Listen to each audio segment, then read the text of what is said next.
C'est bon? C'est bon. Bonjour à toutes et à tous. On a la joie de recevoir Éric Coquerel sur l'Insoumission. Salut Éric. Salut Pierre. On va parler aujourd'hui de ton nouveau bouquin, Lâchez-nous la dette, qui sort le 28 octobre si je ne me trompe pas. Absolument. Donc sur la dette publique, on vous rabâche les oreilles depuis des années sur la dette, une vieille rengaine pour justifier l'austérité budgétaire. Vous avez vu ces images de soignants en sac poubelle pendant le confinement, de nos profs qui sont en train de galérer en sous-effectif. Vous avez entendu parler des chiffres, 100 000 lits d'hôpitaux supprimés ces 20 dernières années, 5 700 lits supprimés l'année dernière en plein coronavirus. Le plan de relance de 100 milliards avec seulement 0,9%, 900 millions seulement pour les plus pauvres d'entre nous, alors qu'il y a 4 millions de personnes qui ont basculé dans la pauvreté ces 2 dernières années.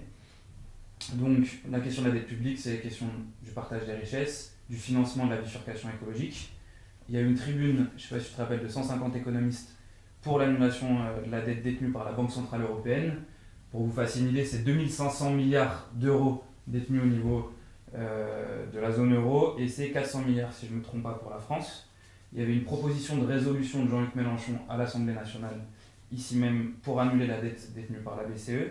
C'est un vieux combat de Jean-Luc Mélenchon. On se rappelle notamment d'un débat épique avec Jacques Attali, c'était je crois en avril 2013. Depuis, il porte le sujet, il n'est plus tout seul. Il y a eu des alliés pour le moins inattendus. Je pense à Alain Minc, François Bayrou, le gouverneur de la Banque de France. Aussi au niveau international avec 300 parlementaires de 30 pays. Il y avait Alexandra Ocasio-Cortez, il y avait Bernie Sanders, il y avait Jean-Luc Mélenchon. Donc on a des soutiens au niveau français, au niveau international, mais pourtant on a peut-être un peu de mal à amener le sujet de la dette publique dans cette campagne présidentielle. Et donc j'imagine que c'est l'objectif de ton livre et c'est pour ça que tu le sors maintenant.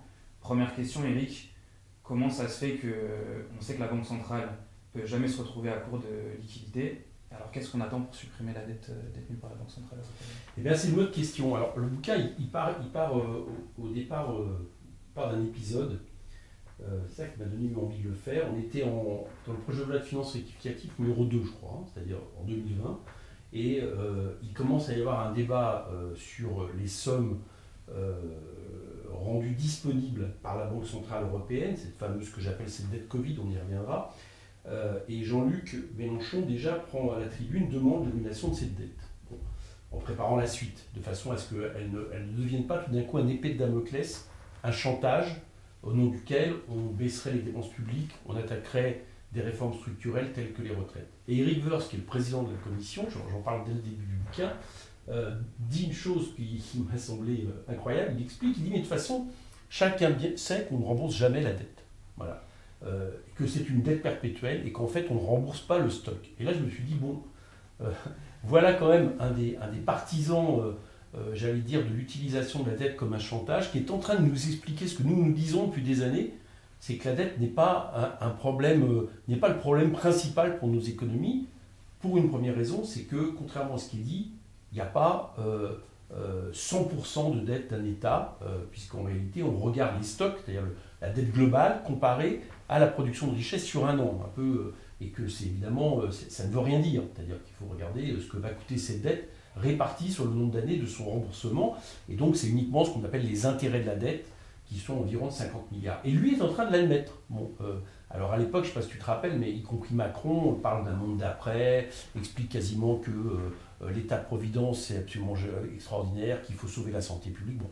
Et donc ça part de là. Alors bien évidemment, inutile de dire que ces gens-là sont revenus assez vite sur leur discours initial, dès 2021 en fait, en disant mais attention, il faudra rembourser ces dettes. Et ceux qui portent l'idée d'annulation de la dette, on parlera peut-être des méthodes après pour l'annuler, sont en gros des fous qui préparent tous ces mêmes discours, une dette à nos enfants et à petits-enfants, etc.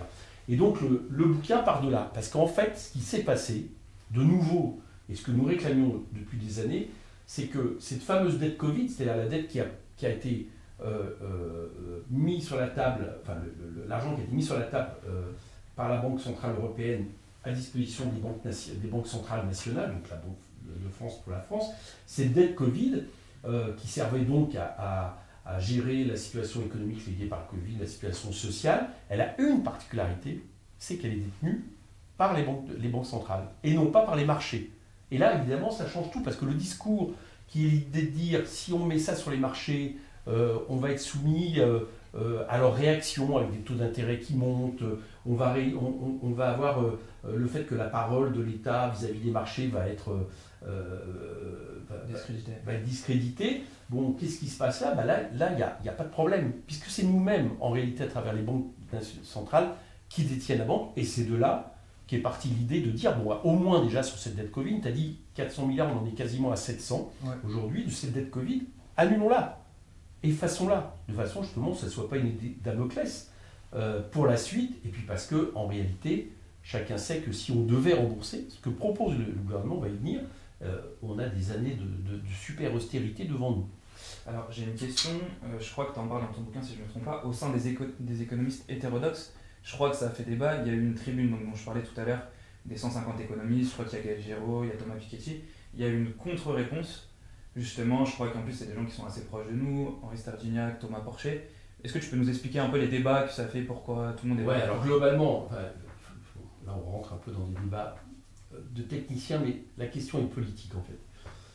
Il y a ceux qui disaient, bon, c'est pas la peine d'agiter la question de l'annulation de la dette, parce qu'en réalité, on peut très bien avoir un système qui est le fait de faire rouler la dette de manière perpétuelle, un peu ce que disait Evers d'ailleurs, et ce que proposent des gens comme Minc aujourd'hui, et puis avec un taux nul, cette dette, elle va être gelée, elle va s'effacer d'elle-même sur une très longue durée, et donc elle ne pèsera pas sur la situation. Bon. Et puis d'autres dont je fais partie, et dont font partie notamment les 150 économistes dont tu as parlé, disent qu'il faut l'annuler purement et simplement. D'abord parce qu'une dette gelée, le problème, c'est qu'à partir du moment où on est dans les traités de l'Union européenne, cette dette gelée peut à un moment donné nous être remis à la figure quelque part, c'est-à-dire elle existe toujours. Bon, et donc avec le fait de sommer les États finalement de la rembourser, notamment en lien avec les traités européens. Et puis deuxièmement, parce que j'allais dire que annuler la dette, c'est un acte politique. La question de la dette est politique. C'est pas uniquement une question économique. Et dire que on peut, dans une situation extraordinaire, décider de manière souveraine qu'on annule la dette, comme ça a été fait dans d'autres moments de l'histoire, après la Seconde Guerre mondiale notamment, dans l'histoire, et bien politiquement, c'est le fait d'affirmer qu'un État a une souveraineté sur sa monnaie, sur sa dette, et donc c'est pour ça qu'il nous semblait important, et qu'il me semble toujours important, de l'annuler purement et simplement. Autre contre-argument qu'on agite souvent, c'est l'occasion, là on a un peu de temps, que tu le démontres, sur l'agitation de l'inflation notamment. On dit souvent, attention, l'inflation, je crois que tu en parles aussi dans le livre, est-ce que tu peux nous expliquer un peu Très, très, très franchement, parce qu'aujourd'hui, ce qui était à craindre, alors bon là, même si les taux ont légèrement monté, enfin ce qui était à craindre, c'était plutôt un problème de déflation. Et même les économistes libéraux le disent, c'est-à-dire non pas d'inflation, les taux d'intérêt restent bas, et c'est pas l'annulation d'une dette de quelques centaines de milliards d'euros, par exemple en France ou ailleurs, qui changerait beaucoup de choses. Pourquoi? Parce que le paradoxe, c'est que dans une période d'instabilité, les États restent des emprunteurs, parfaits pour les banques et les assurances. C'est-à-dire qu'au moins c'est une valeur refuge. On sait qu'un État, contrairement à ce qu'on dit, on sait qu'un État ne fera jamais faillite. Donc il y a toujours cette volonté d'aller prêter aux États, et même si on peut penser, c'est vrai, ça aurait provoqué une hausse légère de l'inflation, en tout cas, ce n'est rien comparativement au fait de garder la dette comme épée de Damoclès sur les économies. Donc entre deux mots, celui d'une légère remontée de l'inflation, qui d'après tous les spécialistes serait légère et pas problématique au moment où on parle. Ok, autre question, là on parlait, si je ne me trompe pas, c'est à peu près 25% de la dette qui est détenue au niveau de la Banque Centrale Européenne, donc il reste encore 75% de la dette qui est notamment détenue par les investisseurs, des fonds d'investissement. Qu'est-ce qu'on fait du reste de la dette? Eh bien, moi je résume ça à une chose, il faut qu'on définanciarise la dette. Voilà. Il faut qu'on arrive à un système qui fasse qu'on ne soit plus dépendant des marchés. Alors tu vas me dire, oui, mais comment on fait? Il se trouve que jusqu'en les années 80, ce n'était pas le cas. Il y avait ce qu'on appelait le circuit du trésor, qui imposait aux banques de dépôt le fait de mettre un certain pourcentage de leur de leur chiffre d'affaires dans une espèce de pot commun dans lequel se servait l'État, c'est-à-dire il servait à financer ses déficits dans ce pot commun et il n'allait pas vers les marchés. C'est déjà une première réponse, c'est-à-dire qu'au fur et à mesure maintenant qu'on va produire de la dette, il faudrait revenir à un système où les banques centrales, comme on l'a pour la dette Covid, soient elles-mêmes maîtrises de leur dette à travers, par exemple, ce genre de système. Faut sortir. Le point essentiel, c'est de sortir des marchés financiers. Voilà ce qui a été fait par le passé. Deuxièmement, il faut un audit de la dette. Pourquoi ? Parce que la dette n'est pas un problème en soi. On l'assume dans le livre. C'est-à-dire que moi, je l'assume dans le livre. Il y a un moment donné où chacun comprendra que quand on prévoit par exemple une transition écologique, une bifurcation écologique qui va servir pour les générations à venir, tout ne peut pas être fait sur une année N1. Il faut à un moment donné pouvoir le faire au moyen justement du déficit. Mais ce système-là ne veut pas dire par ailleurs qu'il n'y a pas une dette illégitime. Je te donne un exemple d'une dette illégitime, un exemple dans l'histoire. Quand, après la crise des subprimes, l'État français vient au secours des banques pour qu'elles ne coulent pas, il met près de 400 milliards d'euros au service des banques, donc il creuse le déficit. On peut estimer que le bon réflexe aurait été de mettre de l'argent, mais de nationaliser les banques, de revenir à un pôle public bancaire qui est nécessaire, et non pas de mettre de l'argent comme ça que nous avons tous payé. Bon, deuxième, la proposition de séparer banques de dépôt et il y a la séparation banque de dépôt et banque d'affaires. Puis il y a une troisième chose, c'est que j'allais dire que la dette la plus illégitime, c'est l'appauvrissement de l'État, organisé par les libéraux depuis des années, notamment par le gouvernement Macron de manière forte, qui est l'idée de baisser les recettes de l'État, notamment au service des plus riches. Bon, là, on en revient sur les questions d'égalité de Macron, président des riches. Et cette baisse des recettes crée de la dette. Enfin, la première dépense, c'est la baisse des recettes. Et ça, c'est une dette illégitime, puisqu'en réalité, on le fait pour finalement servir ceux qui gagnent le plus, qui ont le plus de moyens, en espérant que ça va revenir sur l'économie. Bon, là, on sait que ce n'est pas vrai, ce système-là de ruissellement ne fonctionne pas, mais c'est évidemment un problème. Donc il faut interroger pour, y compris à un moment donné, assumer également qu'une part de la dette, nous ne la rembourserons pas, une part de cette dette dont tu parles, par cet effet de mécanisme. Mais tout ça, ça implique quelque chose, au fond du fond. C'est que la Banque Centrale Européenne ne soit plus indépendante. Et les banques nationales qui sont, l'outil de la Banque Centrale Européenne, soient au service d'une décision politique qui lui permet de posséder la dette, de monétariser la dette en la définanciarisant, et ça impose de rompre avec les traités. Ok, on va revenir sur les traités européens. Juste pour ceux qui nous regardent, quand on parle de la dette, il faut aussi peut-être qu'on explique sur les taux d'intérêt qui sont historiquement bas en ce moment. C'est aussi quelque chose qui va dans notre sens. Les taux d'intérêt, c'est ce qu'on rembourse aux créanciers. Mettons que Eric, c'est mon créancier. Mettons 100 € avec 3% de taux d'intérêt, ça fait 103 €. Eric va garder 3 € dans sa poche. Et aujourd'hui, on arrive même à des taux d'intérêt qui sont négatifs. Alors, il faut qu'on explique pourquoi il y a des investisseurs qui vont mettre de l'argent alors que c'est un taux d'intérêt négatif. C'est qu'en fait, ce qu'on disait tout à l'heure, ce que Eric expliquait, c'est que les États sont solvables, donc c'est une valeur sûre aussi pour les investisseurs. C'est ce qui va dans notre sens.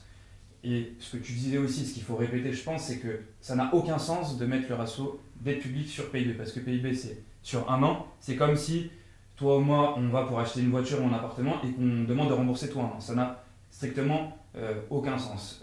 Pour que vous fassiez une idée, c'est quoi 7 ans en moyenne, un peu plus de 7 ans, le titre moyen, la durée d'un type de dette. Du coup, on nous fait peur avec l'austérité. Et en fait, la question que j'ai envie de te poser, c'est l'austérité profite à qui ? Alors justement, c'est là où c'est intéressant. Parce que, donc tu l'as compris, après les déclarations de Woerth, même du ministre Le Maire et autres pendant la crise, tout le monde est revenu à une orthodoxie. Et là, ce qu'on nous dit, c'est pour l'avenir, si jamais Emmanuel Macron était réélu, on a 5 ans où, en plus du cliquet européen, c'est-à-dire la règle d'or européenne qui contraigne les votes des parlements sur chaque budget avec pas plus de 3% de déficit, eh bien, on aurait un cliquet national, si je veux dire, si on peut dire, qui imposerait au Parlement de rester dans un certain niveau de dépenses. C'est exactement comme l'ONDAM avec la sécurité sociale qui a été installée au milieu des années 90, où on décide pour le Parlement est obligé de légiférer dans le cadre d'une certaine dépense contrainte. et qu'importe si ça ne correspond pas aux besoins. Et bien là, c'est la même chose qu'on nous propose. Il y aurait donc une loi organique pluriannuelle sur 5 ans qui, à l'avance, contraindrait le vote du Parlement. Et donc, déjà, c'est un problème démocratique. Le Parlement, normalement, une de ses prérogatives, c'est de voter le budget.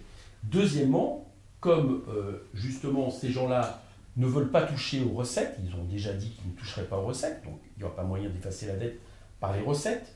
Comme ils savent très bien qu'ils ne peuvent pas effacer la dette par la seule croissance, je le cite dans le livre, avec la croissance prévue dans les années à venir, il faudrait 150 ans pour rembourser la dette, eh bien, ils vont la rembourser par la baisse des dépenses publiques. Ils prévoient seulement 0,7% d'augmentation de la dette dans les 5 ans à venir. Avec l'inflation, ça veut dire que c'est une baisse radicale des dépenses publiques.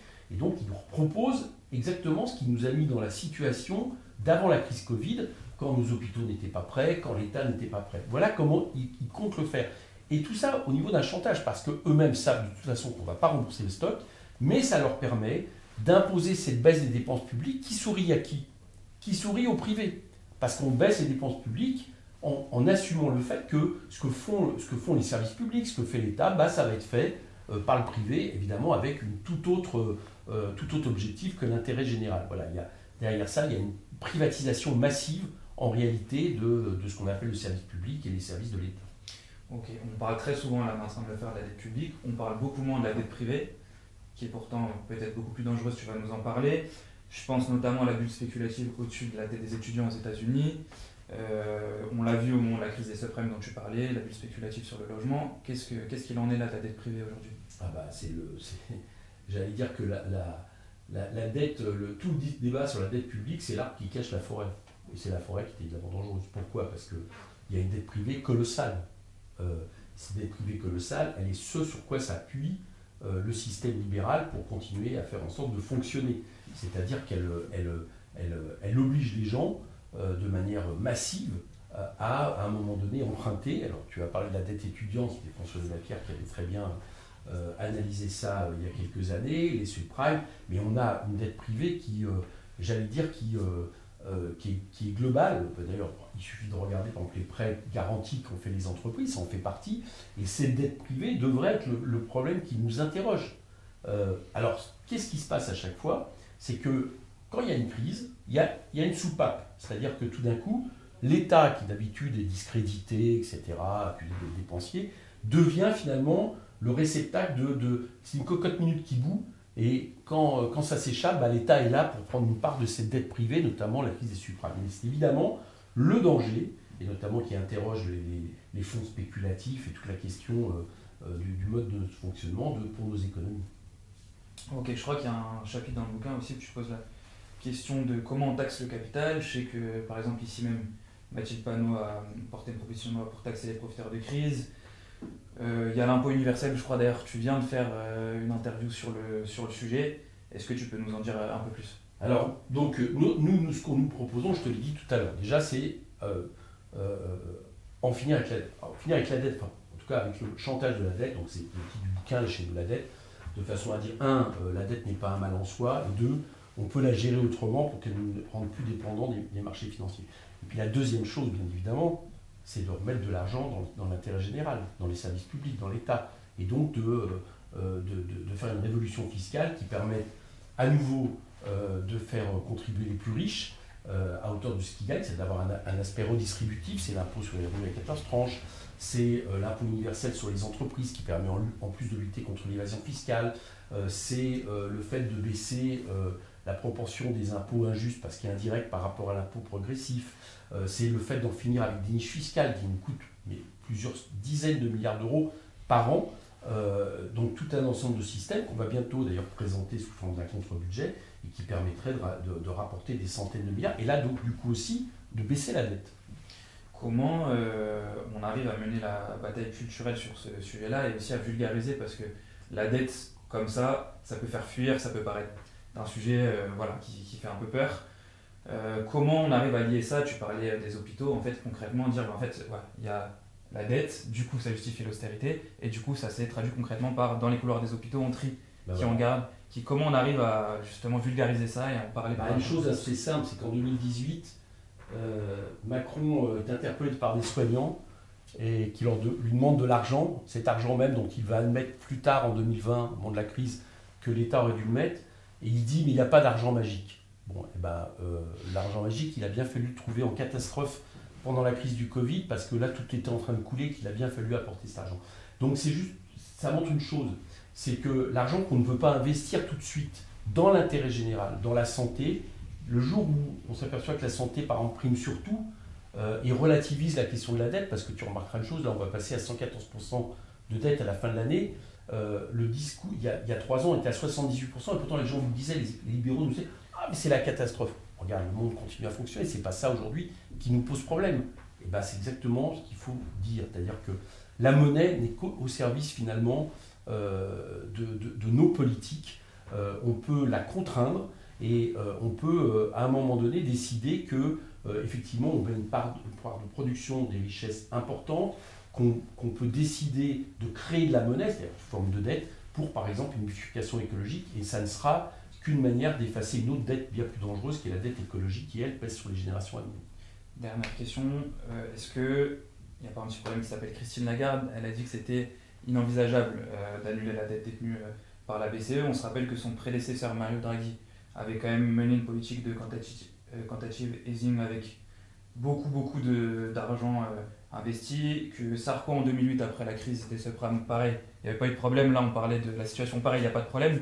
Donc en fait on se rend compte que quand on veut, on peut, pour reprendre le discours libéral. La règle d'or c'était 60% du PIB, là on a largement dépassé comme tu le disais. Donc en fait c'est qu'une question de volonté politique. Ta question est dans la réponse. Lagarde nous dit attention, c'est pas prévu par les traités, etc.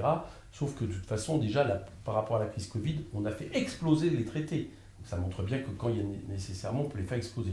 Nous proposons d'aller plus loin, on propose de rompre et de désobéir, et effectivement d'assumer une politique différente vis-à-vis de la dette, en pensant que ça pourra servir d'exemple pour les autres pays européens et qu'on pourra être suivi dans cette voie-là, par rapport en tout cas à une politique aujourd'hui qui a montré ses limites, c'est qu'elle a fait en sorte qu'on soit incapable, par exemple, de traiter une crise épidémique et qu'on soit aujourd'hui incapable de traiter la bifurcation écologique. Ok, merci beaucoup Eric, et allez choper du coup son livre qui sort le 28 octobre. Merci beaucoup et abonnez-vous à l'Insoumission. Merci Pierre, merci l'Insoumission.